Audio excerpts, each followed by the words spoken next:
Ephesians chapter 3, verse 19, Paul prays that we may experience the love of Christ.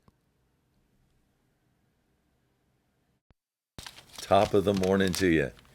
When we read Ephesians 3:16 through 18 with the eyes of love and a firm determination to get to know God better, we find a prayer of Paul's for believers. He asks God to make this happen. In other words, it is possible for these things he's praying to come about. Verse 16, may God empower us with inner strength through his Spirit and unlimited resources.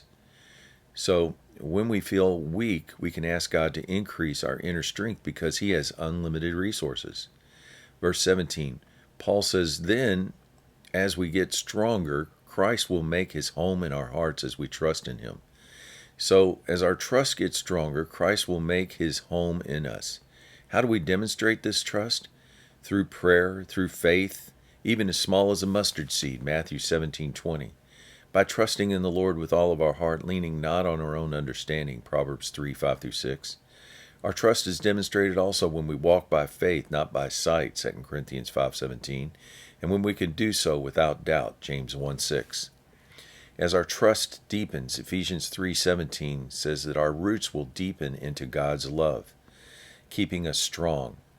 Paul says that this is possible, that we may have the power to understand how wide, how long, how high, and how deep God's love is, to the point in verse 19, we can experience the love of Christ. Then and only then will we be made complete with all the fullness of life and power that comes from God. Verse 20, we then make sure to give God all the glory as we acknowledge his work within us with mighty power to accomplish infinitely more than we ask or think.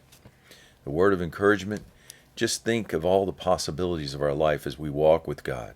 His love can be not just something that we learn about or hear about. It can be something that we can experience. The more we trust in him, the closer our relationship and the deeper our roots in him grow into the soil of his love. Then when it rains adversity or the stress of or the storms of trouble hit, we will not fail because we have as our foundation Jesus, the rock, Matthew 7:25. Have a great day.